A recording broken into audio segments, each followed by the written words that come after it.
हे माँ, तुझे वो याद है? खाना खाने के लिए मेरे पीछे पड़ी रहती थी और मैं दोस्तों के पीछे भागता रहता था। आज बहुत भूख लग रही है माँ। हेरौँ न साथीहरू, रातिको 1 बजिसकेछ, खाइ भएन। बिहान 10 बजी गएको मान्छे होइन, अहिले रातिको 1 बजिसकेछ, थाहै नपाएको मैले है।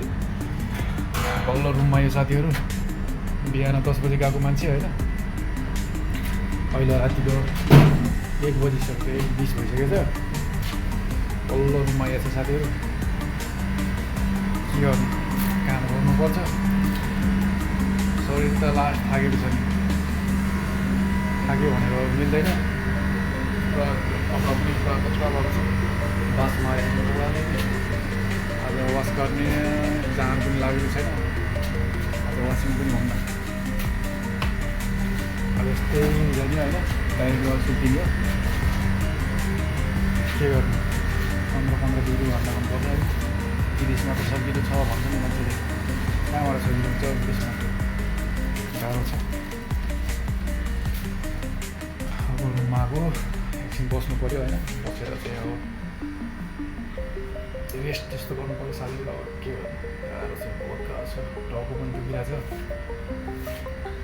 15 घन्टा ड्युटी गर्दाखेरि के हुन्छ होला साथीहरू, हुनु त तपाईँहरू कति गाह्रो हुन्छ होला। एक ठाउँमा उभिएर पनि बस्न नसक्ने अवस्था भएको छ अहिले। फेरि भोलि बिहान 10 बजी ड्युटी जानुपर्छ। यस्तै जिन्दगी साथीहरू, परदेशमा गर्मी त्यति धेरै छ।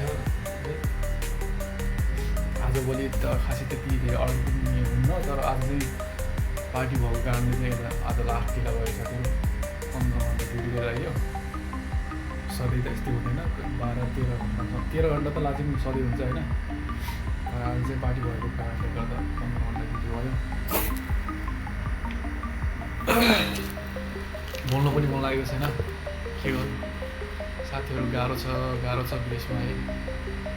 विदेशमा त आउने हो, आएपछि यस्तै काम मिल्ने, यस्तै काम, राम्रो काम मिल्न बहुत गाह्रो छ विदेशमा। हामीहरू चाहिँ होइन, यताबाट डाइरेक्ट भिजा पठाएर आएको मान्छे होइन, राम्रो कम्पनीसँग नआएको, कहाँबाट राम्रो हुन्छ कम्पनी, गाह्रो छ साथीहरू। विदेश आउने भए राम्रोसँग सोचेर बुझेर आउनु होला साथीहरू, नत्र भने गोरु दुलाई खाइन्छ है। हल्का काम सिकेर आउनु